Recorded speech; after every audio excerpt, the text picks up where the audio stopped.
4 నెలలు తన కృపలో భద్రపరిచి ఈ 5వ నెలలో నిన్ను నన్ను సజీవ లెక్కలో ఉంచిన జీవాధిపతి అయిన యేసయ్య నామమున మీ అందరికీ వందనాలు తెలియపరుస్తున్నా. అందరికీ వందనాలు. కృప మీకు తోడై ఉండి నడిపించునుగాక. ఆమేన్. రైట్, కొద్ది మాటలను మనము ధ్యానించుకొని బల్లారాధనకి వెళ్దాం. నా ప్రియ దైవజనాంగమా, పరిశుద్ధుడైన దేవాది దేవుడు, సర్వశక్తిమంతుడైన యేసయ్య తన ప్రియ శిష్యునితో ఒక మాటను ప్రస్తావిస్తూ, ఒక మాటను తెలియపరిచి, ఒక శ్రేష్టమైనటువంటి సంఘానికి ఆ మాటను దేవుడు అందిస్తున్నాడు.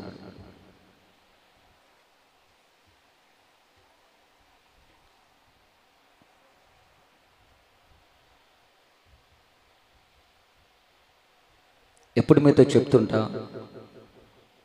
సంఘము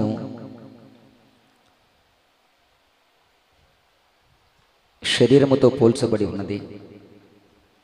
సంఘానికి శిరస్సు పరలోకంలో ఉన్నది. ఉపదేశము సంఘానికి విడుదల కావాలి అంటే, సంఘం అనే ఈ శరీరానికి ఉపదేశము సప్లై కావాలి అంటే, ఆయన శిరస్సులో నుంచి శరీరానికి ఆ ఉపదేశము సప్లై కావాలి. ఆమేన్. దేవుడు మాట సెలవిచ్చాడు, ప్రతి స్త్రీకి శిరస్సు ఎవరట? ప్రతి స్త్రీకి శిరస్సు ఎవరు? చెప్పండి గట్టిగా. స్త్రీనా? ఈరోజు కుటుంబాల్లో భర్తల పెత్తనం లేదు, అంతా ఆడల పెత్తనమైంది కదా. స్త్రీకి శిరస్సు ఎవరు? చెప్పండి గట్టిగా. ఓహో, ఉపవాసం ఉన్నారా? మళ్ళీ ఏమంత మొత్తుకోవడం లేదు. భార్యకు శిరస్సు ఎవరు? భర్త. ఒప్పుకోవడం లేదు చాలా మంది. ఏంది నా ఇంటికి నేనే అన్నట్లున్నారు మీరు. వాడు తాగుబోతుడైనా, తిరుగుబోతుడైనా, తిట్టుబోతుడైనా, ఎవడైనా వాడు నీకు శిరస్సు. ఆమేన్. ఇది పరిశుద్ధ లా అండ్ ఆర్డర్, పరలోకంలో ఉన్న లా అండ్ ఆర్డర్. కానీ ఈ లోకంలో లా అండ్ ఆర్డర్ ఏం చేసిందో తెలుసా? కుటుంబాలకు శిరస్సును ఎవరు చేసిందో తెలుసా? స్త్రీలను చేసి పడేసింది. భర్త స్త్రీకి శిరస్సు అయినట్లు సంఘం అనే ఈ శరీరానికి శిరస్సు ఎవరట? ఎవరు? యేసుక్రీస్తు ప్రభుల వారు. ఇప్పుడు యేసుక్రీస్తు ప్రభుల వారి యొక్క శిరస్సులో నుంచి సంఘానికి అనగా శరీరానికి ఉపదేశము సప్లై అవుతుంది, ఉపదేశము పాస్ అవుతుంది, ఆయన మాటలు విడుదలవుతున్నాయి. చాలా జాగ్రత్తగా వినండి. దేవునికి మహిమ కలుగునుగాక.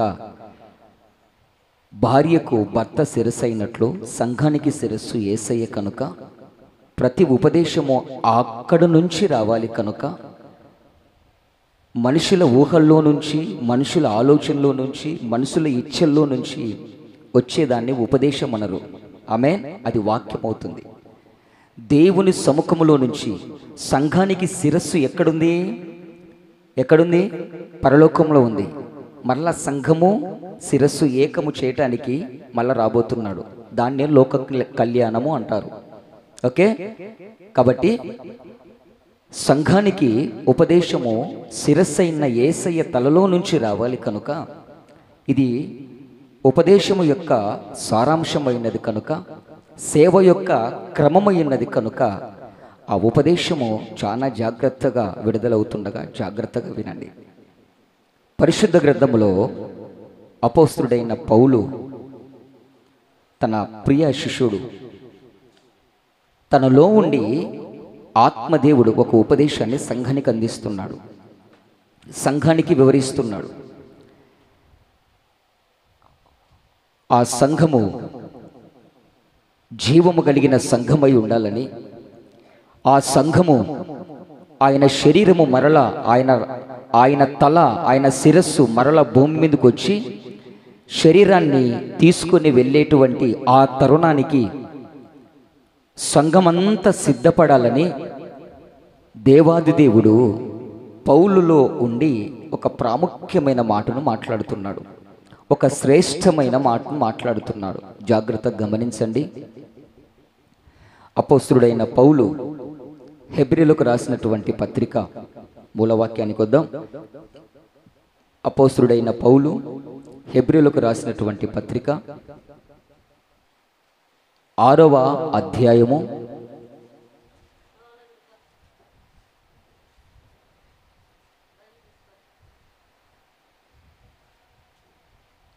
6వ వాక్యములో చివరిగా ఒక మాట ఉంటుంది, నేను చదువుతా వినండి.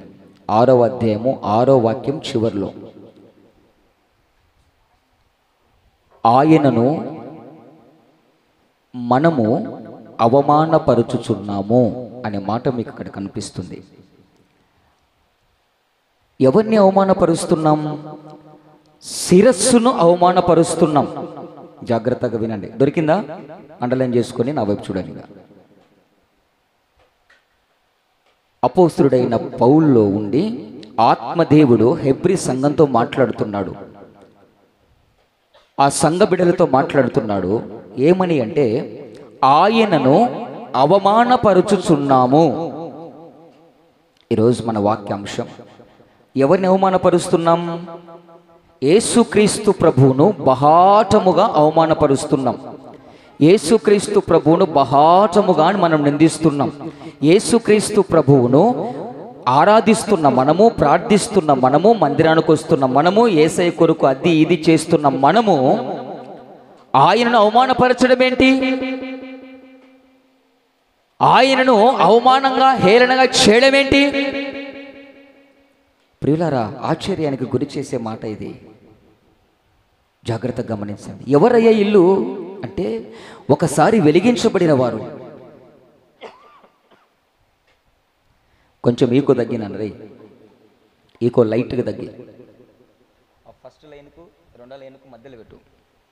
ప్రైజ్ ద లార్డ్, హల్లెలూయా, స్తోత్రం. ఇంకొంచెం, ప్రైజ్ ద లార్డ్, హల్లెలూయా, కొంచెం, ప్రైజ్ ద లార్డ్. రైట్. ఎవరయ్యా ఇల్లు? ఆయనను అవమానపరిచేది ఎవరయ్యా అంటే, ఒకసారి వెలిగించబడి, పై వచనంలో చూస్తారు మీరు, చదవద్దు, నా వైపు చూడాలి, చదివించే టైం లేదు కాబట్టి చెప్తున్నా.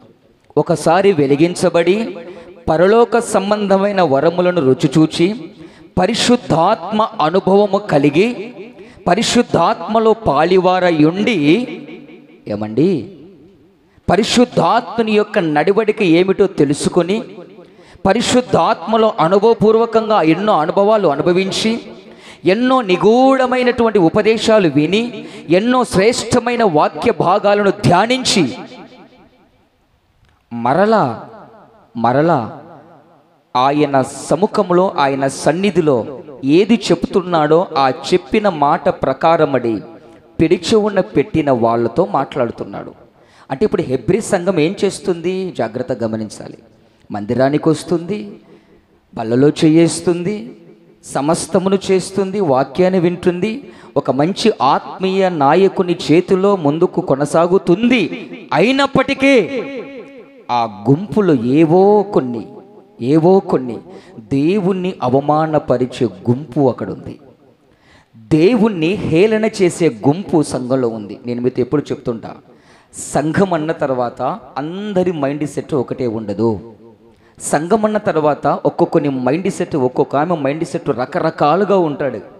ఒక్కొక్కడు ఒక కేటగిరీకి చెందినవాడు, ఒక్కొక్కరు ఒక విధానానికి చెందినవారు, ఒక్కొక్కరు ఒక్కొక్క నైజం వారిలో కలిగి ఉంటుంది. అయితే సంఘములో సేవకుని బాధ్యత ఏంటయ్యా అంటే, రకరకాల ఆలోచన కలిగిన వారిని అందరినీ కూడా ఏకధాటిపైన ఉపదేశము చేత ఒకటి చేసి పరిశుద్ధాత్మలో లీలము చేసి శిరస్సుకు ఏకము చేయడమే దైవ సేవకుని యొక్క బాధ్యత. చెప్పలుగొట్టి ప్రభునామాన్ని మహిమపరుద్దాం. దేవునికి మహిమ కలుగును గాక. వాడుకొదావా, వీడుకొదావా, ఈమెకొదావా, ఆమెకొదావా, ఈమెకు మాట, ఆమెకు మాట, ఇట్టగాదంటే అట్టగాదు, అట్టగాదంటే ఇట్టగాదు. ఇవన్నీ సంఘంలో నానాకమైనటువంటి రధన ఉన్నాయి, ఇప్పుడిగా ఉన్నాయి, అప్పుడు ఉన్నాయి. వీరందరినీ కూడా ఏకదాటి పైన, ఒక నడిపింపు పైన, ఒక భావన పైన ఏక ఆత్మ కలిగి ఏక మనస్సు కలిగి నడిపించడమే సేవకుని యొక్క బాధ్యత. ఆ బాధ్యతలో పౌలు మాట్లాడుతున్నాడు హెబ్రీ సంఘముతో. ఆయనను బహాటముగా అవమానపరుచుచున్నారు. ఎవరు అవమానపరిచేదట? ఒకసారి వెలిగించబడి, అంటే వెలిగించబడినోడు మరలా ఆరిపోయే అవకాశం ఉందా? అవును, ఉందని కదా చెప్తుండేది అక్కడ. దేవునికి మహిమ కలుగునుగాక, దేవునికి ఘనత కలుగునుగాక. ఆయనను అవమానపరిచేటువంటి పని ఈరోజు సంఘము చేస్తుందా అంటే ఈ లేఖనాన్ని బట్టి చేస్తుంది అని ఒప్పుకోవాలి. ప్రైజ్ ది లార్డ్, హల్లెలూయా. బల్లలో చేయివేస్తున్న బిడ్డలు, బల్ల గురించి సరైన అవగాహన లేని బిడ్డలు జాగ్రత్తగా వినండి. దేవునికి ఇంకా దూరంగా ఉంటూ నీకు తెలిసిన యాంగిల్లో, నీకు తెలిసిన రీతిలో, నీకు తెలిసిన భక్తి పరిమాణంలో ఎక్కడెక్కడో బల్లలో చేయి వేస్తున్నావు కదూ. విను, నీవు విను, ఇక్కడ ఉన్న బిడ్డలు వినండి, లైవ్లో ఉన్న బిడ్డలు మీరు జాగ్రత్తగా వినండి. నువ్వు ఏ సంఘానికి చెందిన వాడివైనా, ఏ సంఘానికి చెందిన దానివైనా, నువ్వు ఏ మందిరానికి వెళ్తున్నా, ఏ డినామినేషన్కు చెందిన వారైనా, ఉపదేశము వాక్యము అందరికీ ఒక్కటే. ఆమేన్. ఒప్పుకుందామా ఈ మాట? బైబిల్ ఒక్కటే, దేవుడు ఒక్కడే, బాప్తిసం ఒక్కటే, బల్లారాధన ఒక్కటే, క్రమము కూడా ఒక్కటే. ఆమేన్, హల్లెలూయా. దేవునికి మహిమ కలుగును గాక. నువ్వు ఎవరికి చెందిన వారివైనా, ఏ డినామినేషన్కి చెందిన వారివైనా, రూల్ ఫర్ ఆల్, రూల్ అందరికీ వర్తిస్తుంది. జాగ్రత్త గమనించు. మా డినామినేషన్స్ వేరండి, మా సంఘ సిద్ధాంతాలు వేరండి, మా బోధ వేరండి, మాది ఇదండి, మాది అదండి, మాది మీది మాది కాదు. సంఘము ఆయనది. చెప్పండి కొట్టి ప్రభు నామని మహిమపరుద్దాం. సంఘము ఆయనది, నీది కాదు, నాది కాదు. జస్ట్ నిన్ను టెంపరీ జాబ్ ఇచ్చాడు. ఇది టెంపరీగా కొద్ది రోజులు కాయినైనా అని చెప్పి నీకిస్తే ఈరోజు పరిస్థితులన్నీ అతలాకుతలమవుతున్న దినాల్లో చూస్తున్నాం. అయితే పౌలు తనకివ్వబడిన బాధ్యత, తనకప్పగించబడిన సంఘంతో మాట్లాడుతున్నాడు. ఏమని అంటే, ఆయనను బహాటముగా అవమానపరుచుచున్నారు. బల్లలో చేవేసే బిడ్డలు ఈరోజు బల్లారాధన కనుక జాగ్రత్తగా వినండి. బల్లకు దూరంగా ఉన్న బిడ్డలు మీరు జాగ్రత్తగా వినండి. నీకు తెలిసిన భక్తిలో బల్లలో చేయేసి వచ్చిన బిడ్డలు మీరు జాగ్రత్తగా వినండి. ఎందుకు ఆయనను అవమానపరుస్తున్నాము అని లేఖనం సెలవిస్తుంది. ఆయనను అవమానపరిచేటువంటి పని సంఘం ఏం చేస్తుంది? విను, జాగ్రత్తగా విను. దేవాది దేవుడు చీకటిలో ఉన్న లోకంలో నీవు నేను ఉన్నాం. చీకటిలో ఉన్న లోకాన్ని ఆశ్చర్యకరమైన తన వెలుగులోకి నడిపించాడు. అవునా? ఇప్పుడు సంఘానికి వస్తున్న ప్రతి ఒక్కరు ఎవరు? సంఘానికి వెళ్తున్న ప్రతి ఒక్కరు ఎవరు? బైబిలు సంక పెట్టుకొని మందిరానికి వెళ్తున్న ప్రతి ఒక్కరు ఎవరు? చెప్పాలి గట్టిగా, ఎవరు? మీరెవరో మీకే తెల్లా? మందిరానికి వెళ్తున్న ప్రతి ఒక్కరు ఎవరో? మరలా చెప్తున్నా, అందరు చెప్పాలి.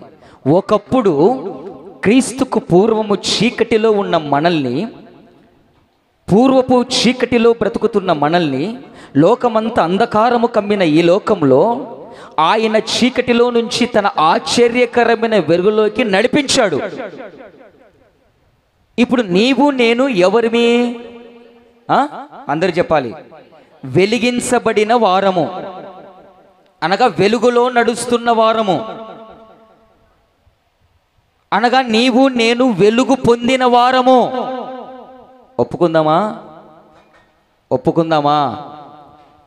ఒప్పుకుందామా?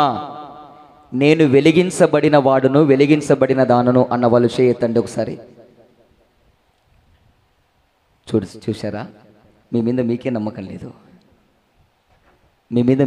అందుకే ఏం చేస్తున్నావో తెలుసా? నువ్వు బహాటముగా ఆయనను అవమానపరచు పనులు చేస్తున్నావు. అసలు నీవు వెలిగించబడిన వాడవో తేడా నీకు తెలటం లేదు. నీలో ఉన్న వెలుగు అది స్థిరమైనదా అస్థిరమైనదా? నీలో ఉన్న వెలుగు చీకటిని దూరము చేసేదా? వెలుగులో ఉన్నానని చెప్పుకుంటూ చీకటితో సాంగత్యము చేసేదా? నీకు అర్థం కావటం లేదు ఈరోజు. అందుకే బహాటముగా ఆయనను ఏం చేస్తున్నాం? మనము అవమానపరుస్తున్నాం. నిజమే. ఈరోజు నీవు వెలుగులో ఉన్నావా చీకటిలో ఉన్నావా? నీవు వెలిగించబడిన వాడవా వెలిగించబడిన దానవా అన్న క్లారిఫికేషన్ నీకు లేకపోతే ఖచ్చితంగా నువ్వు దేవుణ్ణి అవమానపరిచినట్లే. పైన అంటాడు, ఒక్కసారి వెలిగించబడ్డాం. ప్రియులారా వినండి, దైవ జనాంగమా విను జాగ్రత్తగా. నువ్వు ఎవరివైనా సరే, ఎక్కడికి వెళ్తున్నా సరే, నీవు వెలిగించబడిన వాడవు, వెలిగించబడిన దానవు. ఒకసారి వెలిగించబడి పరలోక సంబంధమైన దర్శనములు, కళలు, దేవునితో సహవాసము, దేవునితో సాంగత్యము, వాక్య సారాంశము, ఉపదేశములో నాటబడి సంఘములో స్థిరపరచబడిన నీవు వెలిగించబడిన వాడవు, వెలిగించబడిన దానవు. నీవు ఆత్మచేత సంధి చేయబడ్డావు, పరిశుద్ధాత్మని చేత నడిపించబడుతున్నావు. సో నీవు వెలిగించబడిన, you are a light of world. నీవు లోకానికి, నువ్వు ప్రపంచానికి ఎవరో తెలుసా? వెలుగువో. ఎంతమంది ఇప్పుడు మీరు మందిరానికి ఏ ద్వారం గుండా వచ్చారు? లోపలికి ఎట్లొచ్చారు మీరు? చెప్పండి పని దాంతో. లోపలికి ఎట్లొచ్చారు? ఇట్లేనా? సైడ్ నుంచి ఏమన్నా దుంకి పక్క నుంచి వచ్చారా? కాదు కదా, స్ట్రైట్ వచ్చారు కదా. బాగా వినండి, ఇప్పుడు చెప్తా. మీరు ఎంత మందిరం పట్ల బాధ్యత కలిగి ఉన్నారో. మీరు గుమ్మముల అడుగు పెడుతుండగానే 2 గుమ్మాలకు 2 వాక్యాలు రాశా. చెప్పండి ఏంటో? పాతలు మౌనంగా ఉండండి. నువ్వు మందిరానికి వెళ్తున్న నీవు ఎవరో తెలుసుకునే వాక్యాలను అక్కడ పెట్టమంటే ఆ 2 గుమ్మాలకు రాశా.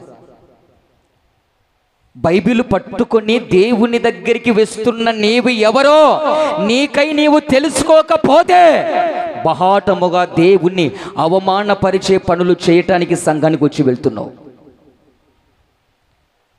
నీచమైన పనులు చేయటానికి వచ్చి వెళ్తున్నావు. సంఘంలో హానికరమైన పనులు చేయడానికి వచ్చి వెళ్తున్నావు. సంఘంలో పెత్తనాలు చేయడానికి వచ్చి వెళ్తున్నావు.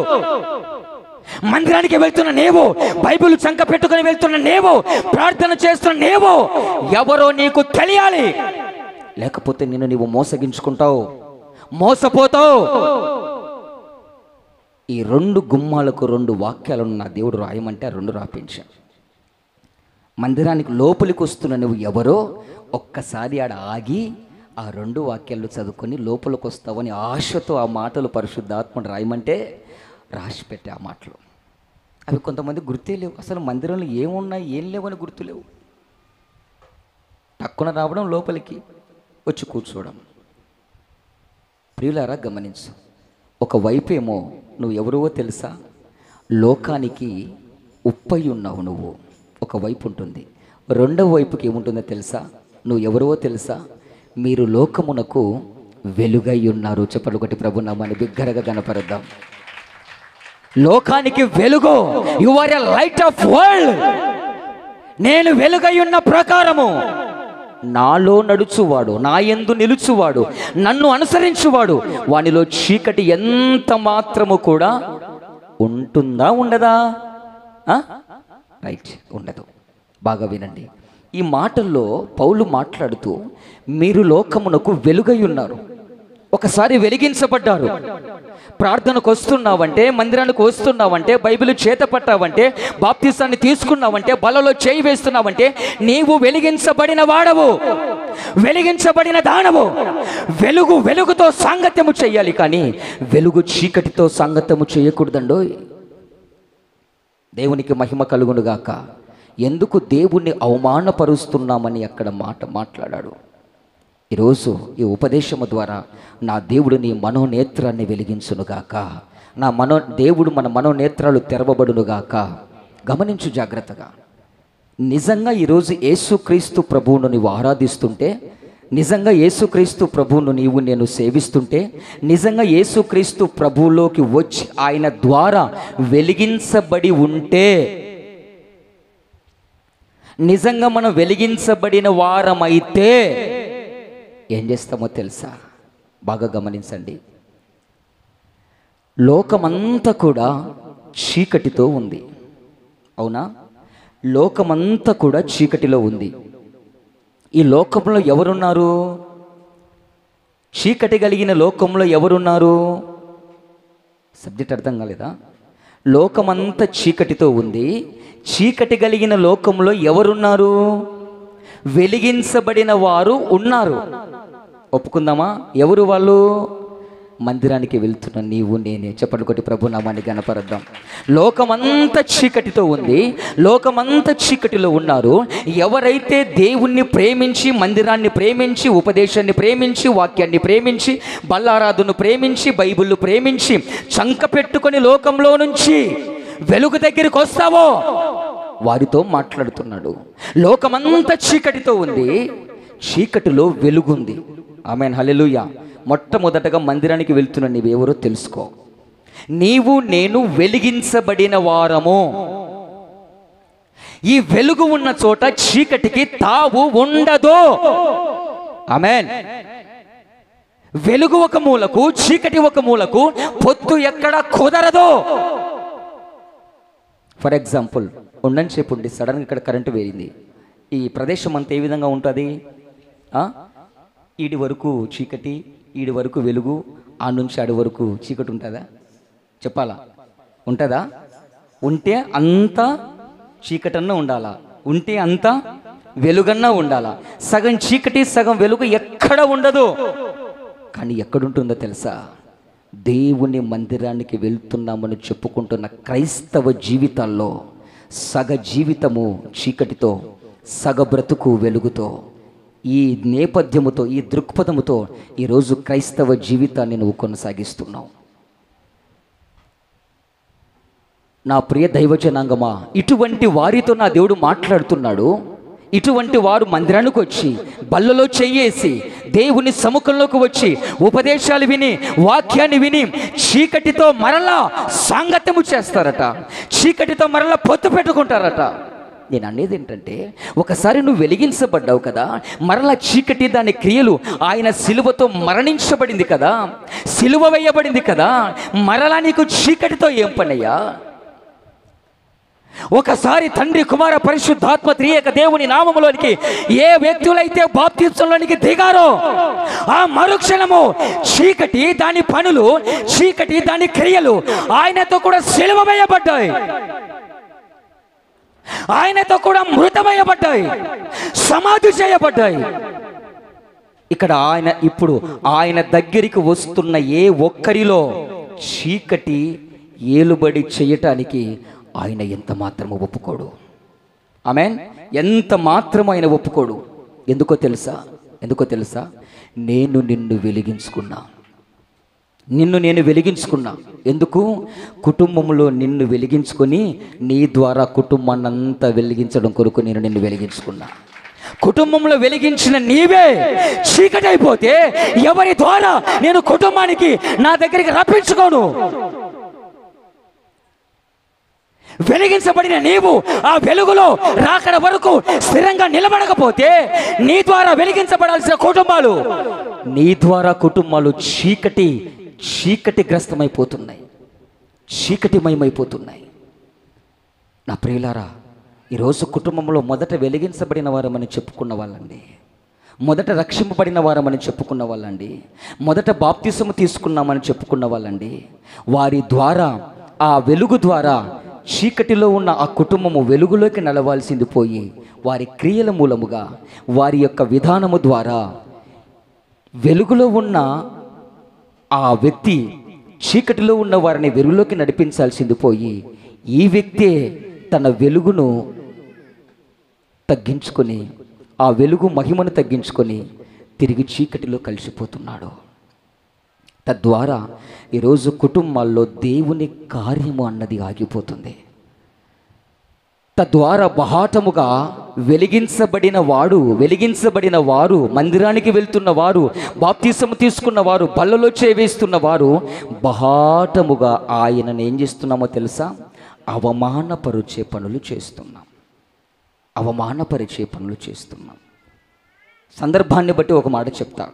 నిన్న గుడ్ ఫ్రైడే రోజున యేసుక్రీస్తు ప్రభుల వారు గాజులపల్ల మెట్టి మీద నుంచి శిలువను మోసి దోమను వచ్చి మందిరం కాడ బోలబొక్కలు పడా. ఈ నుంచి లేచిపోయి మళ్ళీ గున్నపాడికి వా. నిన్న మందిరం దగ్గరకు వస్తుంటే జోబిలో నుంచి సీకిరంటూ బీడికట్ట తీసి అడబెట్టి అంటించి అడ కూర్చొని నరి బజార్లో, అదే బజార్లో సిలువ మోసుకుని పోయాడు వాడు. అదే బజార్లో సిలువను మోసుకుని పోతే అందరూ యోసొన్నారోయ్ అన్నట్టు చూసినాడు.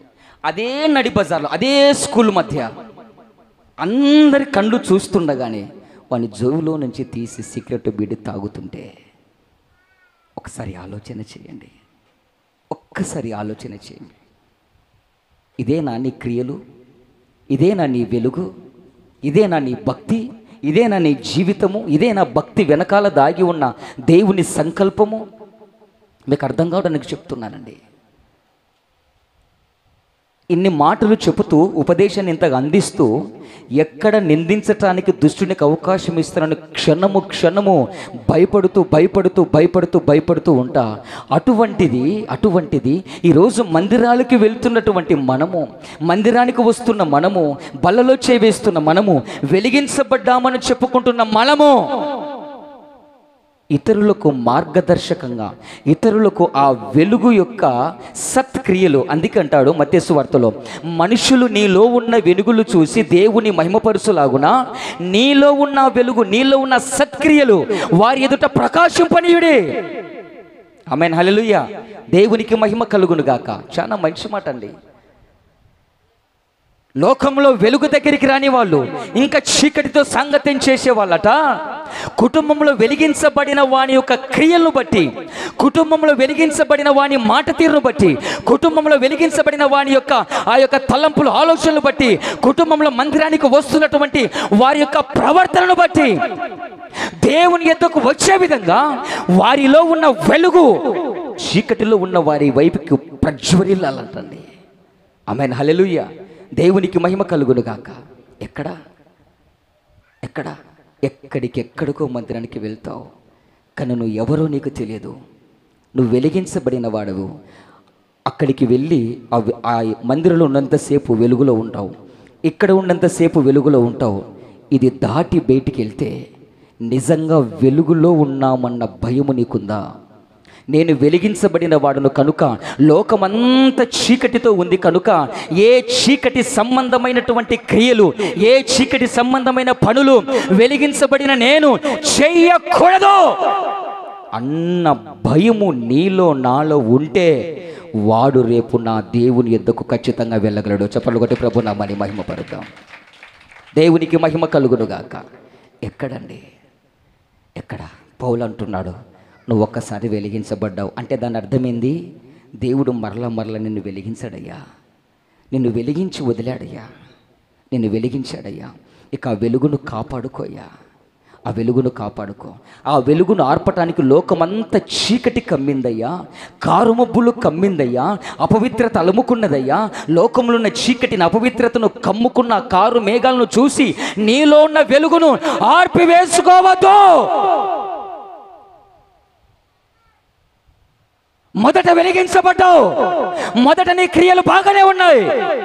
రేపు రాకడ దినాల్లో వచ్చేటల్కల్లా నీలో చల్లారిపోయే భక్తి ఉంటే, నువ్వు చల్లారిపోయిన స్థితిలో ఉంటే, నీవు ఆరిపోయిన స్థితిలో ఉంటే, నువ్వు ఎంత భక్తి చేసినా భక్తి బూడిదలో పోసిన పన్నీరులాగా అయిపోతుందయ్యా. నన్ను వెలిగించాడు ఆయన. ఎందుకో ఆయన వచ్చేలోపు నీలో ఉన్న వెలుగు ఇంకొకరిని వెలిగించాలని. ఆమేన్, హల్లెలూయా. మీరు చూస్తున్నారా, చిన్న నిప్పురవ్వ ఎంత పెద్ద అడవిని తగలబెడుతుంది. నిప్పుకున్న స్వభావం వెలుగుకున్న స్వభావం, వెలిగించబడిన వాడు ఎలా ఉంటాడు, వెలిగించబడిన వాడి స్వభావం ఎలా ఉంటుంది.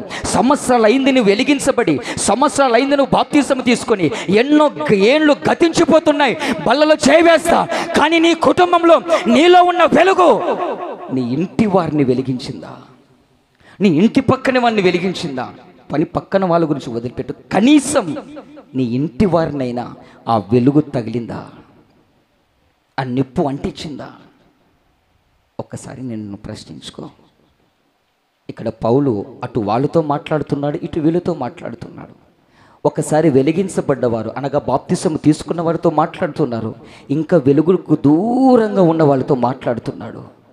ఈ సంఘంలో అందరూ ఉన్నారు కనుక వెలిగించబడిన వారు ఉన్నారు, వెలిగించబడిన తర్వాత ఆ వెలుగును కాపాడుకోలేక ఆరిపోయిన వారు బహుశా ఉండొచ్చు. ఏం భక్తి అన్నా, ఏం ప్రార్థన అన్నా, ప్రార్థన చేయాలట, భక్తి చేయాలట, మందిరానికి ఆదివారం రావాలంట, ఎక్కడైతుందన్నా అని చెప్పేసి ఆత్మీయ జీవితంలో చల్లారిపోయిన స్థితిలో ఉన్నారు. అలాంటప్పుడు నీవు వెలిగించబడకుండా ఉంటేనే మేలు అని లేఖనం సెలవిస్తుందండి. నువ్వు వెలిగించబడకుండా ఉంటేనే సంతోషం అని లేఖనం సెలవిస్తుందండి. వెలిగించాడు నిన్ను ఎందుకు? అనేకులను వెలిగించావని, అనేకులకు వెలుగుకరంగా ఉంటావని, అనేకులకు మాదిరికరంగా ఉంటావని. కానీ ఆ వెలుగు నీలో అలాగే ఉంచుకున్నావు. పోనీ ఆ వెలుగు ద్వారా నీవన్నా దేదీప్యమానంగా నీ కుటుంబంలో వెలుగుతున్నావా? అది కూడా లేదు. నా ప్రియ దైవజనాంగమా, మరి ఎందుకు నువ్వు వెలిగించబడ్డావు? అసలు నిన్ను వెలిగించుకోవడానికి గల కారణాలు ఏంటి? ఏనాడని ఆలోచించావా?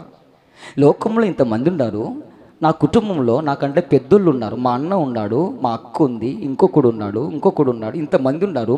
వారందరికీ లేనిది నాకే ఎందుకు అబ్బింది భక్తి? ఆమేన్. వారందరికీ లేనిది నాకే ఎందుకు దేవుని మీద ఆలోచన వచ్చింది?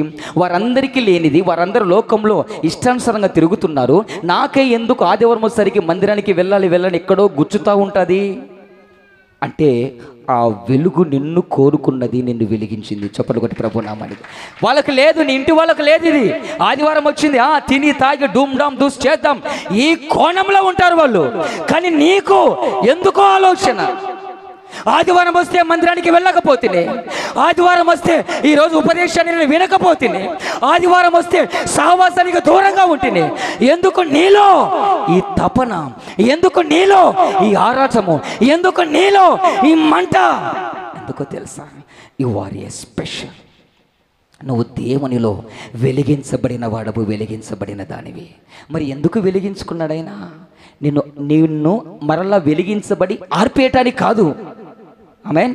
నిన్ను వెలిగించుకొని ఆర్పివేయటానికి కాదు, నిన్ను వెలిగించాడు తన వెలుగుతో. ఇక నిన్ను బట్టి నీ కుటుంబాన్ని అంతా వెలిగించుకోవాలి. ఇది ఆయన ప్రణాళిక అయి ఉన్నది, ఇది ఆయన సంకల్పమై ఉన్నది. ఇది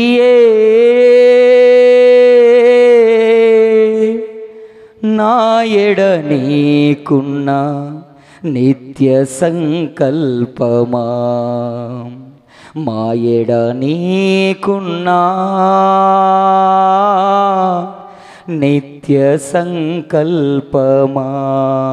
ఏంటి ఆ సంకల్పం? ఏమిటో తెలుసుకోకుండా, ఆ ప్రణాళిక ఏంటో తెలుసుకోకుండా, ఆ దేవుడి నీ పట్ల కలిగి ఉన్న ఉద్దేశం ఏంటో తెలుసుకోకుండా మందిరాలకు వెళ్ళి రావటము ఆపేయి. మంచిది కాదది. ఎందుకు నీలోనే కలుగుతున్నది? మందిరానికి వెళ్ళాలి. ఎందుకు నీలోనే కలుగుతున్నది? ఈరోజు దేవుని సముఖంలో ఉండాలి. ఎందుకు నీలోనే ఉంది ఆ మంట? అంటే దేవుని దృష్టిలో నువ్వు విలువైన వాడవు, విలువైన దానివి, ప్రశస్తమైన దానవు. నీ ద్వారా దేవుడు ఏదో చేపించాలనుకున్నాడు, నీ ద్వారా ఏదో జరిగించాలి నీ కుటుంబంలో ఆయన పని, నీ ద్వారా ఆయన చిత్తం ఏదో జరగాలి కుటుంబంలో. ఆ కుటుంబంలో నేను అలా చూస్తే, కుటుంబంలో 10 మంది ఉన్నారు, కుటుంబంలో 20 మంది ఉన్నారు, కుటుంబంలో 30 మంది ఉన్నారు. అందరిని చూశాడు. అందరు ఎవరి బిజీలో వాళ్ళు ఉండిపోతున్నారు. ఒకడు పొలం పని, ఒకడు ఆ పని, ఒకటి డ్యూటీ. అంటే ఏందన్నా పని పాట లేను నన్ను ఎన్నుకున్నాడా? అనుకోవద్దు. ఆమేన్, హల్లెలూయా. అందరినీ చూశాడు. ఎవ్వరి చేతిలో కూడా ఆ మంట కనిపించడం లేదు. ఎక్కడో ఊరికి దూరాన కుటుంబానికి దూరంగా, తల్లిదండ్రులకు ప్రేమకు దూరంగా, అన్నదమ్ముల ప్రేమకు దూరముగా, బంధువర్గాలకు దూరంగా, ఆప్యాయతలకు అనురాగాలకు దూరంగా ఎక్కడో జంతువులతో సహవాసం చేస్తున్నాడు ఒక వ్యక్తి. అతన్ని పైన ఆయన కను దృష్టి పడ్డది. చెప్పలు కొట్టి ప్రభు నామాన్ని కనుక ఏడు పనికొస్తాడు. ఈయన్ని వెలిగించుకుంటే రాజ్యాలు వెలిగించబడతాయి. కొట్టు చప్పట్లు గట్టిగా. ఇతన్ని వెలిగించుకుంటే కుటుంబాలు వెలిగించబడతాయి. ఆ స్పెషాలిటీలో నువ్వు ఉన్నావు. అందరిని చూశాడు నీ కుటుంబంలో అందరినీ చూశాడు ఆయన. ఇరుగో ఇక్కడ కూర్చున్నావు చూడు, నువ్వు ఒక ప్రత్యేకమైన దానవు. నీ కుటుంబంలో అందరికంటే నువ్వు శ్రేష్టమైన వాడవు. దేవునికి మహిమ కలుగును గాక. అందరూ ఎవరి దావలో వెళ్ళిపోయారు. నా ప్రియులరా, నన్ను చూశాడు ఆయన. తరతరాలుగా నా వంశం, తరతరాలుగా నా కుటుంబం భయంకరమైన శాపగ్రస్తమైన ఆ కుటుంబంలో నుంచి ఆ తరాన్ని చూసుకుంటూ వచ్చాడు. ఈ తరములో ఆయన కన్నులకు నేను దొరికిపోయాను. నన్ను వెలిగించుకున్నాడు. నా ద్వారా కుటుంబంతో పాటు సమాజాన్ని అంతా వెలిగించటానికి ఒక ప్రత్యేకమైన వాడవు నీవు. నేను ఆయన దృష్టిలో ఆయన చిత్తం లేనిది, ఆయన ఉద్దేశం లేనిది, ఆయన సంకల్పం లేనిది ఈరోజు నువ్వు ఇక్కడ వచ్చి కూర్చోవడం లేదు, ఈ మాటలు వినటం లేదు. ఆ మైండ్లో నుంచి ఆ నామకార్థపు స్థితిని తొలగించుకో. ఏదో ఆదివారం వచ్చింది కదా, ఒక గంట సేపు మందిరంలో కూర్చొని రావాలి. జాగ్రత్త. వెలిగించబడిన వాడి స్వభావము, వెలిగించబడిన వాడి యొక్క లక్షణము, వెలిగించబడిన వాడు చీకటిని అసహించుకుంటాడండి.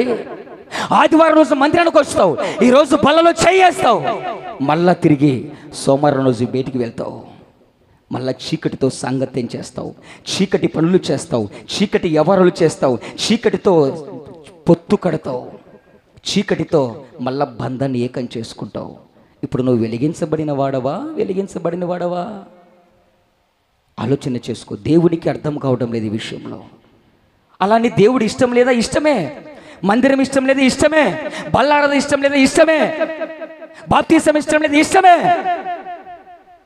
దేవుడు కావాలి, ఇటు లోకము కావాలి, చీకటి కావాలి, వెలుగు కావాలి. ఈ దృక్పథంతో ఈరోజు క్రైస్తవ జీవితం ముందు కొనసాగుతుంది. చీకటితో వెలుగు పొత్తు ఉండదు. చీకటితో సాంగత్యం ఉంటుంది, వెలుగుతో సాంగత్యం ఉంటుంది. ఈరోజు నువ్వు వెలిగించబడిన వాడవు కదా. మందిరము దాటి ఆరాధన దాటి బయటికి వస్తానే ఎందుకు చీకటి కలిగిన పనులకు అలవాటు పడుతున్నావు? చీకటి కలిగిన వ్యవహారాలు చేస్తావు, చీకటి కలిగిన పనులకు సొల్లు కార్చుకొని వెళ్తావు, దేవుణ్ణి గాయపెట్టే పనులు చేస్తావు, దేవునికి అవమానం తీసుకొచ్చే పనులు చేస్తావు. నువ్వు వెలిగించబడిన వాడివయ్యా. బాప్తిసం అనగా నీవు నీ పూర్వపు జన్మ పాపములకు శుద్ధి చేయబడిన వాడవయ్యా. ఇక పాపానికి నీ మీద ప్రభుత్వం లేదు కదా. బాప్తిసం అనగా కడగబడిన వాడవు, కడగబడిన దానవు. ఒక్కసారి ఆలోచన చేయి. ఒక పిల్లవాడు, మీకు అర్థం కావడం చెప్తున్నా, ఒక పిల్లవాడు బయట ఆడుకొని ఉదయం లేస్తానే వాళ్ళ మమ్మీ చాలా చక్కగా స్నానం చేసి మంచిగా ఐరన్ చేసిన బట్టలు వేసింది. వాడు బయటికి వెళ్ళి అల్లోకొల్లంగా ఆడి తన దేహాన్ని, తన వస్త్రాన్ని అంతా కూడా మలినం చేసుకొని వచ్చాడు. ఆ మండులో ఆడి మలినం చేసుకొని వచ్చి వాళ్ళ మమ్మీ దగ్గరికి వచ్చి, మమ్మే ఆకలిగా ఉంది, అన్నం పెట్టు, ఆకలిగా ఉంది, అన్నం పెట్టు. దైవ జ్ఞానము కలిగిన తల్లి అనే మాట ఏంటో చెప్తారా? దైవ జ్ఞానం కలిగిన తల్లి అనే మాట ఏంటో తెలుసా? వెళ్ళి చేతులు శుభ్రంగా కడుకొచ్చుకో, వెళ్ళి ఒళ్ళును కడుకొచ్చుకో. నీ శరీరం అంతా అపవిత్రమైపోయింది. నిన్ను మొట్టమొదటిగా పొద్దున్న లేసా నేను నీట్గా తయారు చేశా. బయటికి వెళ్ళి మరల లోకంలో ఉన్నటువంటి ఆ మన్నును అంతా కూడా తీసుకుని మరల ఇంట్లోకి వచ్చావు. ఈ చేతులతో, ఈ దేహముతో, ఈ అపవిత్రమైన చేతులతో, అపవిత్రమైన దేహముతో నీవు వచ్చి భోజనము చేస్తే నీకు హానికరము జరుగుతుంది. కనుక నువ్వేం చేయాలో తెలుసా? మొదట వెళ్ళి నువ్వు శుభ్రం చేసుకో, తర్వాత వచ్చి భోంచేయి అని అంటుంది జ్ఞానము కలిగిన తల్లి. ఆమేన్, హల్లెలూయా. విలాప వాక్యంలో అంటాడు, ఒకసారి కడగబడి తిని ఒకసారి కడగబడి తిని మరలా నా కాళ్ళకు బురద అంటించుకునేలా, మళ్ళా నా శరీరానికి అపవిత్రత అంటించుకునేలా, ఒకసారి వెలిగించబడి తిని మరలా చీకటితో పొత్తు పెట్టుకునేలా, మళ్ళా అపవిత్రతతో అంధకారముతో సాంగత్యము చెయ్యనేలా, ఒకసారి కడగబడి తిని కదా, ఒకసారి పరిశుద్ధపరచబడి తిని కదా, మళ్ళా లోకంలో ఉన్న చీకటితో అపవిత్రతతో అంధకారముతో మరలా నిన్ను మలినం చేసుకుని వస్తే నన్ను మరలా కడిగేది ఎవరు? మరలా నన్ను పరిశుద్ధపరిచేది ఎవరు? మరలా నన్ను పవిత్రపరిచేది ఎవరు?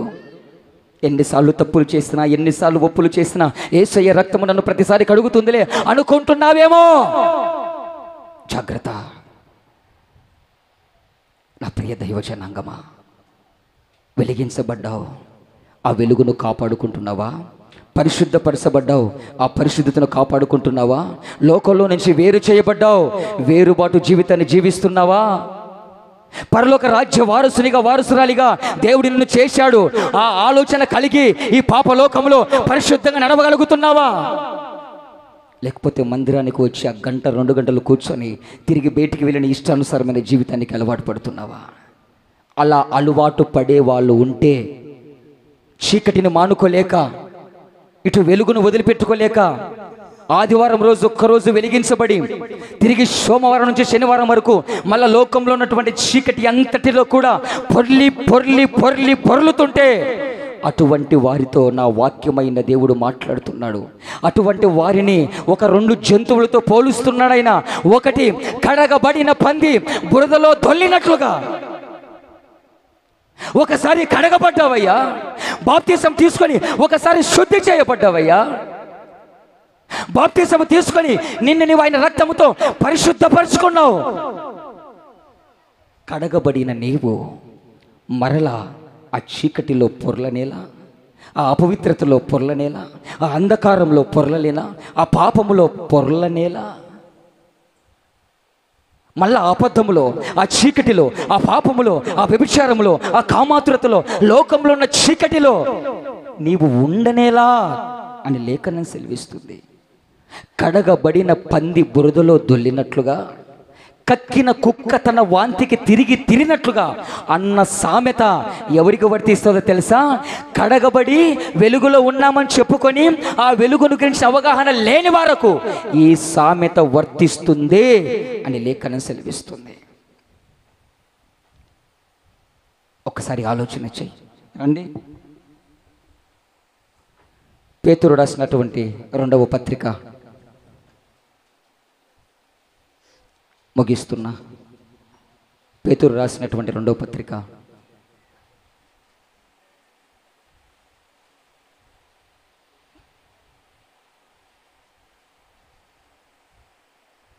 2వ అధ్యాయము 22వ వాక్యం. పేతురు రాసినటువంటి 2వ పత్రిక 2వ అధ్యాయము 22వ వాక్యం. అందరూ తీయండి. ఈరోజు నిజంగా యేసయ్య అంటే నీకు ఇష్టమైతే, యేసయ్య దగ్గరికి నిజంగా నువ్వు వచ్చిన వాడివైతే, అవసరాలకు వచ్చి పోయే వారితో నా దేవునికి పని లేదండి. నిజంగా యేసయ్య నన్ను వెలిగించాడు, నేను వెలుగు సంబంధిని, నాలో ఆయన వెలుగు అనుదినము సూర్యోదయం వలె ఉదయిస్తుంది, నీతి సూర్యుడు నన్ను వెలిగించాడు అన్న ఆలోచన కలిగి ఎవరైతే భయం కలిగి ఉంటారో వారితో ఈ మాటలు మాట్లాడుతున్నారండి. చదవండి. కుక్క తన వాంతికి తిరిగి తిరిగినట్లుగా, కడగబడిన పంది బురదలో దొర్లినట్లుగా అను నిజమైన సామెత చొప్పున వీరికి సంభవిస్తుంది. ఎవరి వీళ్ళు? ఒకసారి వెలిగించబడి మరలా పొరపాటు చేస్తే, ఒకసారి వెలిగించబడి మరలా తప్పుడు నిర్ణయాలు తీసుకుంటే, ఒకసారి బాప్తిసము తీసుకొని ఏమైతాదిలే, ఇంత నీటుగా ఇంత పరిశుద్ధంగా ఉండాలంటే ఏమందరు ఉండారా, వాళ్ళతో వాళ్ళతో పోల్చుకుంటున్నావు చూడు. ఆ పోలిక నిన్ను నువ్వు మోసగించుకుంటున్నట్లే. నా ప్రియ దైవజనంగా మా జాగ్రత్తగా విను. ఒకసారి వెలిగించబడి, ఒకసారి బాప్తిసము తీసుకొని, ఒకసారి ప్రభు బలలో పాలు పంపులు పొందుతూ మరలా చెయ్యకూడనివి, చూడకూడనివి, వినకూడనివి, ఉండకూడని స్థలాల్లో నువ్వు ఉంటే, చూడకూడని దృశ్యాలు నువ్వు చూస్తే, వినకూడనివి నీ చెవులతో వింటే, మాట్లాడకూడని మాటలు నీ నోటి నుండి వస్తే, ఏలకూడని అపవిత్రత నీ శరీరాన్ని ఏల్తే, నువ్వు ఎవరివో తెలుసా? నేనెవరినో తెలుసా? కడగబడిన పంది లాంటి స్వభావం అని. కుక్కట ఆవు ఇంట్లో, ఈ ఇంట్లో, ఇది అది ననాకదంతా తిని మనసకెందుకు పోయి వ్యాక్కన కక్కుతుందట. కక్కి రెండు పట్ల ఇట్లా చూసి, ఏమండి మళ్ళీ ఏం చేస్తా తెలుసా? నిజంగా నీకు మనసు ఉంటే, నిజంగా యేసయ్య మీద ప్రేమ ఉంటే, నిజంగా నా దేవుడు నన్ను వెలిగించాడు అంటే, ఒకసారి నీ పాపాలని ఒప్పుకొని వాంతికి చేసుకున్నావు. నీలో ఉన్న చీకటి అపవిత్రత అంతా బాప్తిసం ద్వారా ఏం చేశావు? సమాధి చేసావు, జల సమాధి చేసావు.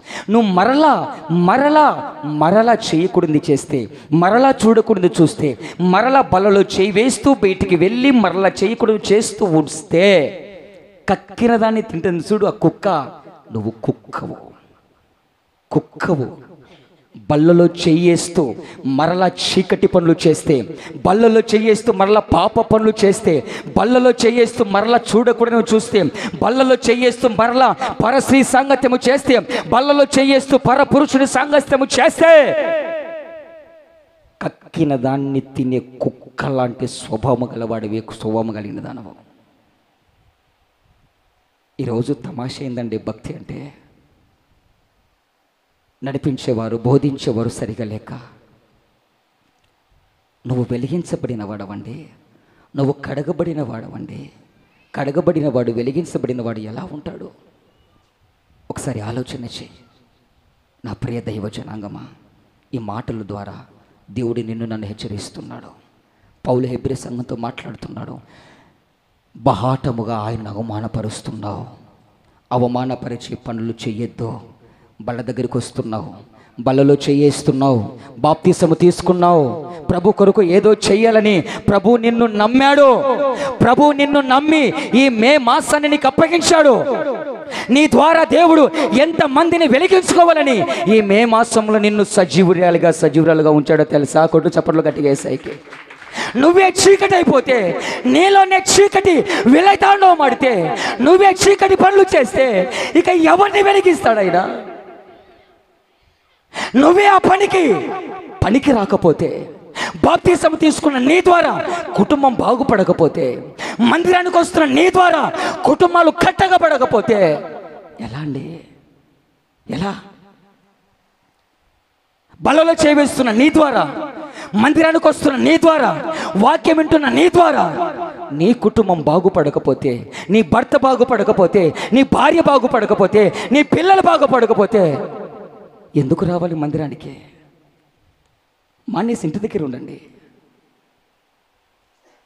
ఎన్ని సంవత్సరాల మందిరానికి వెళ్తున్నా నీ బుద్ధి మారకపోతే, ఎన్ని సంవత్సరాల మందిరానికి వెళ్తున్నా నీ ఆలోచన మారకపోతే, ఎన్ని ఉపదేశాలు వింటున్నా నీ మాట తీరు, నీ వ్యవహారము, నీ దుష్ట పనులు, నీ చీకటి పనులు మానుకోలేకపోతే మందిరం అవసరం లేదు. మందిరానికి వస్తావు, వాక్యాలు వింటావు, బలలో చేయేస్తావు, దులుపు కొట్టుకొని పోతున్నావు. నా కాదులే అని ఇదులు కొట్టుకొని పోతున్నావు. భయం లేని కోడి బజార్లో పోయి గుడ్డు పెట్టిందట. దానికి నిజంగా భయం ఉంటే యాడ పెడుతుంది అది? మా ఇంట్లో మా అమ్మాలు ఎప్పుడు అనేవాడు, దీనికి ఆడ మచ్చేయటానికి అది కట్టిన ఏందది కోడి పొదిగేది, దాంట్లో గడ్డేసి పెట్టిన, అన్నేసి పెట్టినా ఆడ బతుకొచ్చు కదా, లేకపోతే ఆడ గుడ్డు పెట్టొచ్చు కదా. లేదు, దీనికి భయం ఉంటే యజమాని ఇంట్లో గుడ్డు పెడుతుంది ఇది. ఆమేన్. యజమాని ఇంట్లో యజమాని తిండి తింటుంది, యజమాని సౌత్తులో ఉంది, యజమాని సంరక్షణలో ఉంది, యజమాని పెడుతుంటే తింటుంది, యజమాని గింజలేస్తుంటే తింటుంది. యజమానుడు సంరక్షిస్తున్నాడు దాన్ని, యజమానుడు కాపాడుతున్నాడు. దానికి నిజంగా జ్ఞానం ఉంటే, యజమానుని పట్ల భయం అనేది ఉంటే, అది ఆడొచ్చి గుడ్డు పెట్టాలని అన్ని గుడ్డు పెడుతుంది. అది భయం లేనిది, యజమాని ఉప్పు తింటుంది, యజమాని తిండి తింటుంది, యజమాని సంరక్షణలో ఉంటుంది. భయభక్తులు లేని పనులు చేస్తున్న రోజు సంఘానికి వచ్చేవాళ్ళు. బల్లకు దగ్గరికి వస్తావు, బల్లలో చేయేస్తావు, మందిరానికి వెళ్తావు, ఎక్కడికి వెళ్తావు. ఎక్కడికి వెళ్ళినా నీ బతుకు మారకపోతే ఏం చేయనికండి? అనవసరంగా ఛార్జీలు దండగా. ఎక్కడికి వెళ్ళినా నీ బుద్ధి మారకపోతే ఏం చేయనికండి? ఎన్ని ఉపదేశాలున్నా నీలో యజమానిని భయం లేకపోతే మానేసి కొంప దగ్గర ఉండండి, చాలంతే. మానేసి ఇంటి దగ్గర ఉండండి. ఈరోజు యజమానిని ఉప్పు తింటున్నావు, యజమానుని నీడలో బ్రతుకుతున్నావు, యజమానుని పోషణలో ఉన్నావు, పోషకుడిని పోషిస్తున్నాడు. కాపరి గత 4 నెలలు కాపాడి 5వ నెలలోనికి నిన్ను నడిపించాడు. కాపరి నిన్ను రక్షిస్తున్నాడు, కాపరి నిన్ను పోషిస్తున్నాడు, కాపరి నిన్ను సంరక్షిస్తున్నాడు, నీ లాలన పాలన అన్ని చూస్తున్నాడు. నిజంగా ఈరోజు దేవుని భయము నీలో నాలో ఉంటే నీలో ఉన్న వెలుగును నువ్వు కాపాడుకుంటావు. కొట్టు చప్పట్లు గట్టిగా సైకి. నీలో ఉన్న పరిశుద్ధతను నువ్వు కాపాడుకుంటావు, నీలో ఉన్న పవిత్రతను నువ్వు కాపాడుకుంటావు. ఈరోజు బల దగ్గరికి వస్తున్న భయము నీలో ఉందా? భయం ఉందా? లేకపోతే భయం లేని కోడి మాదిరి నువ్వు నేను ఉన్నామా? నిజంగా దానికి భయం ఉంటే తన యజమానికి మోసం చేయదండి. తినేది, పెట్టేది, సంరక్షణ చూసేది తన యజమానుడు. తన యజమానునికి మోసం చేయదండి. దానికి భయం లేని కోడిది. కాబట్టి బజార్లో గుడ్డు పెడుతుంది, ఈ కొంప కడుకోతుంది, ఆ కొంప కడుకోతుంది. ఈరోజు వాక్యం ఏంటి? బయటకు పోతావు, ఈ కొంప దగ్గర ఉంటావు, మధ్యాహ్నం ఆ కొంప కడ, రాత్రికి ఈ కొంప కడ. ఏం పనులు నీకు? ఏం పనులు? దుష్టుల ఆలోచన చొప్పున ఎందుకు ఆలోచిస్తున్నావు? అపహాసకులు కూర్చొని ముచ్చట్లు ఎందుకు పెట్టుకుంటున్నావు? పాపుల మార్గంలో ఎందుకు నిలబడుతున్నావు? నిజంగా నీలో భయం ఉంటే, యజమానుడు ఉన్నాడన్న భయము, యజమానుడు నన్ను చూస్తున్నాడన్న భయము నీలో ఉంటే నీ యజమానునికి నమ్మకంగా నువ్వు ఉంటావు. ఈరోజు యజమానుని లేని భయము నీలో ఉంది, యజమానుడు భయము నీలో లేదు ఈరోజు. అందుకని ఇష్టానుసారంగా భక్తి చేస్తున్నావు, అందుకని ఇష్టానుసారమైనటువంటి భక్తి జీవితానికి అలవాటు పడుతున్నావు. నా ప్రియ దైవజనాంగమా, ఈరోజు బహాటముగా దేవుని అవమానపరిచేదానిగా, అవమానపరిచేవాడిగా ఉన్నావా? నిన్ను నువ్వు జాగ్రత్త పరుచుకో, నిన్ను నువ్వు సరి చేసుకో. నీకు తెలిసినటువంటి విధానంలో బలలో చేయొద్దు. దానికి ఒక నియమ నిబంధన ఉంది. తగిన యోగ్యతను దేవుడు నీకు నాకు ఇచ్చాడు. ఆ యోగ్యతను పోగొట్టుకోవద్దు, ఆ యోగ్యతను పాడు చేసుకోవద్దు, ఆ యోగ్యతను కాళ్ళ తన్నుకోవద్దు, ఆ యోగ్యతను నాశనం చేసుకోవద్దు, ఆ కృపను కాళ్ళ తన్నుకోవద్దు. బల్ల దగ్గరకు వచ్చావు, మరలా నెల వరకు నీ సంచారాలు ఎక్కడ ఉన్నాయి? మరలా నెల వరకు ఎక్కడెక్కడ తిరుగుతున్నావు? మరలా నెల వరకు నీ శరీరాన్ని పరిశుద్ధంగా కాపాడుకుంటున్నావా? మరలా నెల వరకు పరిశుద్ధతను కాపాడుకుంటున్నావా?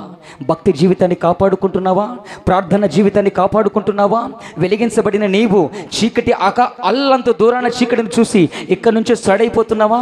లేకపోతే చీకటికి ఎదురెగ్గిపోతున్నావా? ఆలోచన చేయి. ఒక్కసారి వెలిగించబడ్డావు, ఒక్కసారి బాప్తిసం తీసుకున్నావు, ఒకేసారి కార్యక్రమాన్ని దేవుడు చేశాడు. మరలా చేయటానికి రాడు. ఒకసారి వెలిగించబడి పరిశుద్ధాత్మలో పాలు పంపులు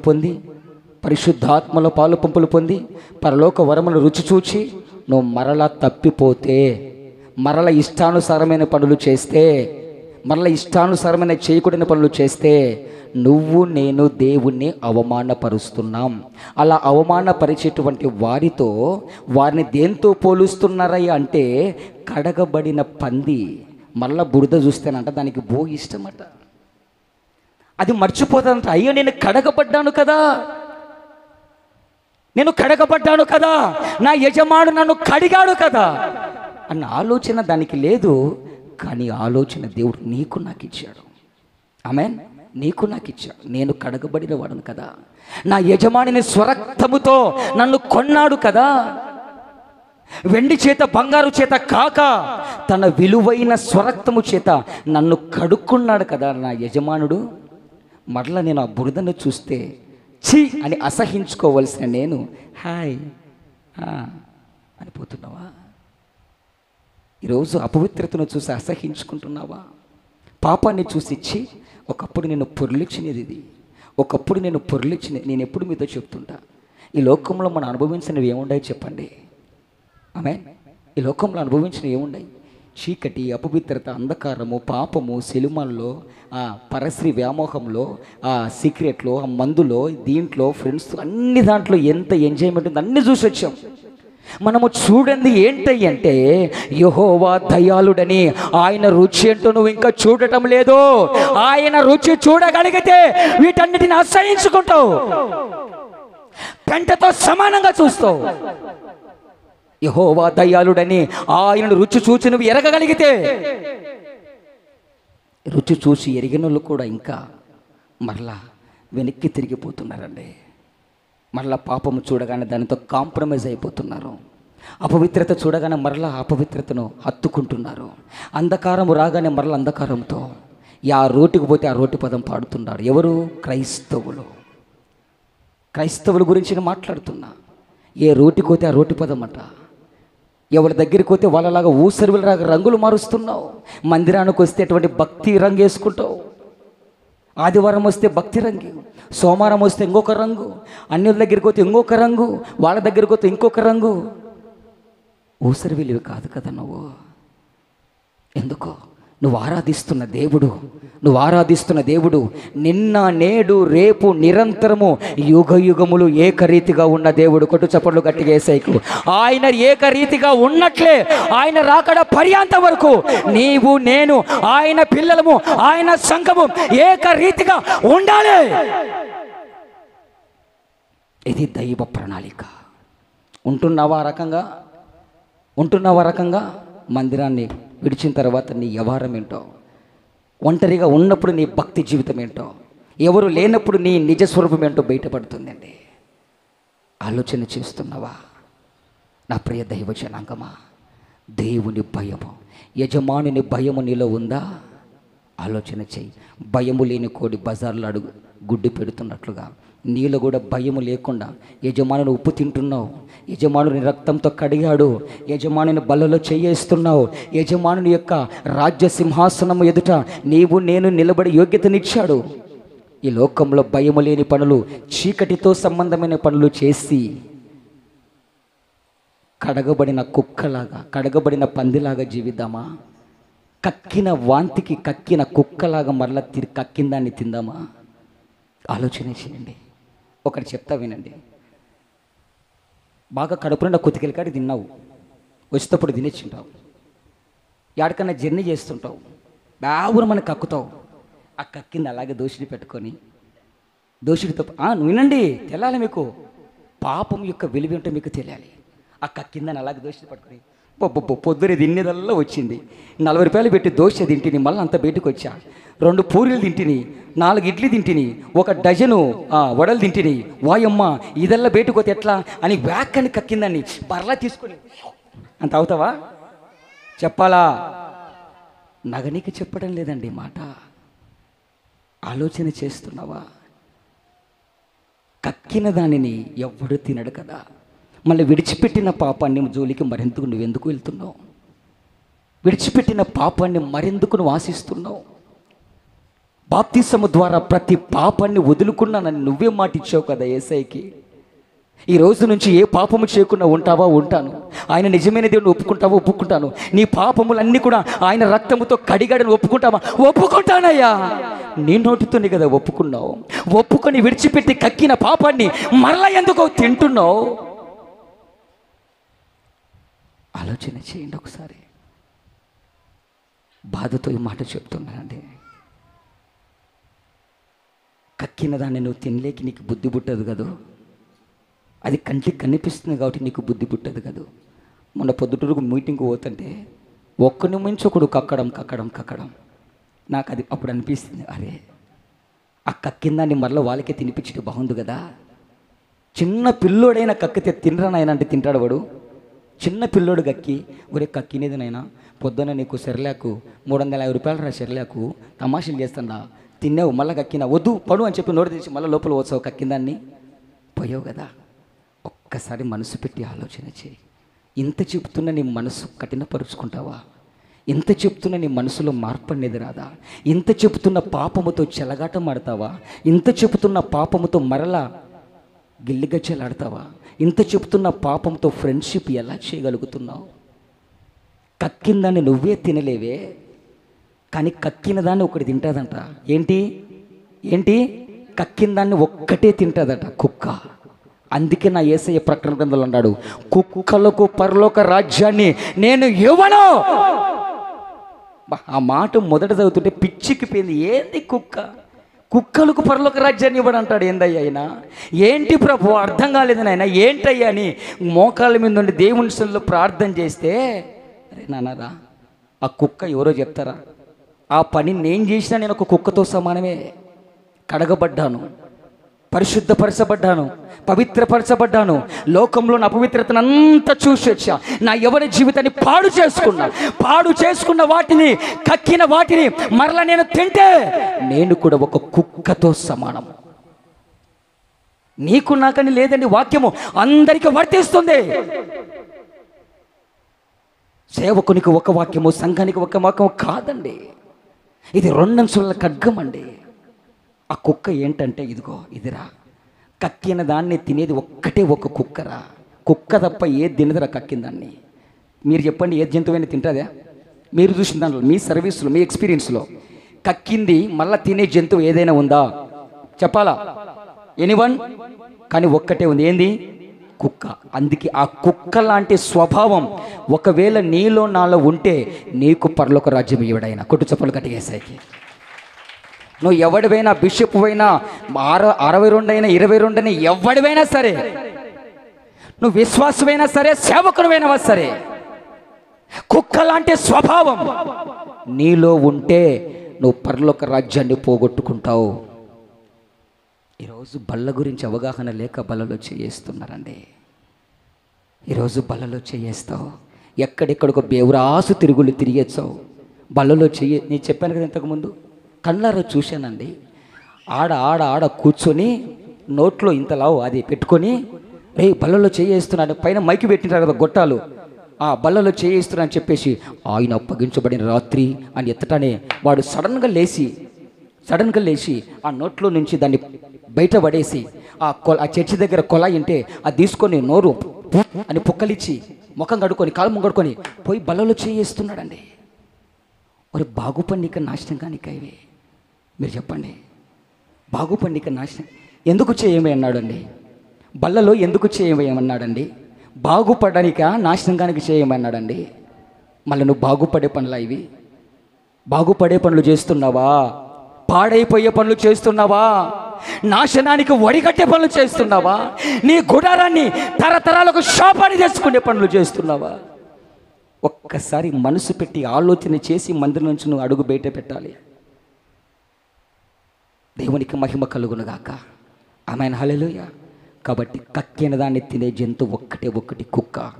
ఆ నైజం ఈరోజు నీలో నాలో ఉంది. ఆ నైజం ఈరోజు నీలో నాలో ఉంది. విడిచిపెట్టాను అంటున్నావు, అబద్ధాలు ఆడను, సినిమాలు చూడను, సీరియల్ చూడను, ఆ దొంగ తిరుగులు తిరగను, అబద్ధాలు ఆడను, వ్యభిచారం చేయను, పరాయి పురుషులు చూడను, పరాయి స్త్రీని చూడను, ఇవేమీ చెయ్యను, 10 ఆజ్ఞలు ఇష్టంగా పాటిస్తున్నాను అంటావు. ఆ 10 ఆజ్ఞలే మళ్ళీ తప్పిపోతున్నావు. పరాయి దాన్ని దేన్ని ఆశించనంటావు, అన్ని పరాయివి ఆశిస్తావు. పరాయి ఇంటిది ఒక 10,000 పెట్టి చీర కొడుకుంటే నీ కళ్ళు ఓర్చలేవు. పరాయి ఇంటిది ఫ్రిడ్జ్ తెచ్చుకుంటే నీ కళ్ళు ఓర్చలేవు. పరాయి ఇంటోడు బైక్ తెచ్చుకుంటే నీ కళ్ళు ఓర్చలేవు. మళ్ళీ నువ్వు పరాయి వాంది ఏది ఆశించనంటావు. 10 ఆజ్ఞలు చెబితే వాళ్ళనాడు బాప్తిసం ఇచ్చేవారట. ఆ 10 ఆజ్ఞలు ఉన్న సారాంశం ఏమిటో మనకు అర్థం కాదు. నేను తప్పు పట్టలేదండి, దాంట్లో ఉన్న మర్మాన్ని చెప్తున్నానండి. నా ప్రియ దైవ జనాంగమా, కక్కిన దాన్ని తినే నైజం ఒక్క కుక్కలో మాత్రమే ఉంది. కుక్కలాగా కూడా నువ్వు గడిగడ విని వదులుగొట్టుకొని మళ్ళీ తిరిగి ఇష్టానుసారంగా పోతావా? యజమానుని భయము కలిగి, యజమానుడి యొక్క భయము కలిగి ఆయన రాకడ వరకు నిన్ను వెలిగించిన ఆ వెలుగును కాపాడుకుంటూ ఇతరులను వెలిగిస్తావా? కొట్టు చప్పట్లు గట్టిగేసాయికి. నిన్ను వెలిగించాడైనా ఆ వెలుగును కాపాడుకుంటూ ఇతరులను వెలిగిస్తావా? ఆ వెలుగు విలువ ఏమిటో తెలియకుండా ఆ వెలుగును ఆర్పివేసుకొని నువ్వు కూడా ఆరిపోతావా? సంసోను పేరుకు అర్థం ఏంటో తెలుసా? వెలుగు. ఎన్నో అర్థాలు ఉన్నాయి వెలుగు. వెలిగించాడు. ఫిలిస్తీయుల చేతిలో తన సొంత జనాంగాన్ని తీసుకొని రావాలని వెలిగిస్తే వెలుగు విలువేంటో తెలియలేదు ఆయనకి. వెలిగించిన వాని విలువేంటో తెలియలేదు. యజమానుని భయము లేదు. యజమానుని భయము లేక వెలిగించింది ఒక ఉద్దేశము చేత, తను వెలుగుతున్నది మరొక ఉద్దేశము చేత. ఈరోజు నా దేవుడు నిన్ను వెలిగించాడు. 5వ నెలలోనికి నీ జీవితాన్ని వెలిగించాడు. గత 4 నెలలు నీ కళ్ళ ముందు ఎన్నో దీపాలు ఆరిపోయాయి. నిన్న రీసెంట్గా తెలిసింది, బీరోలలో ఎవడో రాత్రి వండుకొని చచ్చినాడు కదరా. నిన్న రీసెంట్గా తెలిసింది. రాత్రి వచ్చి ఇక్కడ మాట్లాడుతున్నాడు. రాత్రి అందరితో మాట్లాడి అన్నం తిని సరే అని చెప్పేసి పండుకున్నాడట. పండుకొని పొద్దున్న పనికి పోయాల లేపుతుంటే లేదంట. ఎప్పుడు తెచ్చినాడో తెలియదంట. అదొక బీరోలో ఉన్నారో అడగండి. నిన్న రాత్రి మన చర్చి దగ్గరికి వచ్చి చెప్తున్నారు, నీ కళ్ళ ముందు ఎన్నో దీపాలు ఆరిపోతున్నాయి. నిన్ను నమ్మి ఆయన వెలిగించి మరొక 5వ నెలను నీకు దానంగా ఇచ్చాడు. వెలుగుతావా? వెలుగు విలువ తెలుసక ఆరిపోతావా? నువ్వు ఆరిపోవడం కాక నీ ఇంటి వారిని అందరినీ ఆర్పేసుకుంటావు. నా దేవుడు నీ పట్ల ఏదో ఉద్దేశము కలిగి నేను వెలిగించాడు. కాబట్టి వెలుగు యొక్క విలువ తెలుసుకో. బ్రతికున్నప్పుడే వెలుగు విలువ తెలుసుకో. చనిపోయిన తర్వాత తెలుసుకున్న నీకు నిష్ప్రయోజనమే. కాబట్టి ఒక్కసారి వెలిగించబడ్డాం, ఆ వెలుగును కాపాడుకుందాం. వెలిగించబడిన మనము మరలా చీకటి సంబంధమైన పనులు చేస్తే, కడగబడిన మనము మరలా అపవిత్రతను అంటించుకుంటే, కడగబడిన మనము మరలా తిరిగి పాప సంబంధ పనులు చేస్తే, నువ్వు ఒక పందితో పోలుస్తుంది వాక్యము, నిన్ను ఒక కుక్కతో పోలుస్తుంది వాక్యము. నాకు ఈ కుక్క బతుకు, ఈ పంది బతుకు వద్దయ్యా. బతుకంతా నీ వెలుగు నీడలో నేను వెలుగుతానయ్యా. బ్రతుకంతా నన్ను ఎందుకు వెలిగించావో ఆ వెలుగుని ఎరిగి నా ఇంటి వారిని వెలిగించుకుంటానయ్యా అని ఎవరైతే యజమానుని ఉప్పు తింటూ ఆయనకు నమ్మకంగా భయభక్తులు కలిగి ఉంటారో వారు బల్లకు సిద్ధపడండి. అట్టి కృప దేవుడు మనందరికీ సదాకాలము తోడైండి నడిపించునుగాక. ఈ కొద్ది మాటలు ఆత్మదేవుడు మన వెడికిల్లో పదిలపరుచునుగాక. మోకరించి ప్రార్థన చేసుకున్నాం. అందరూ మోకరిద్దాం. Thank you holy spirit of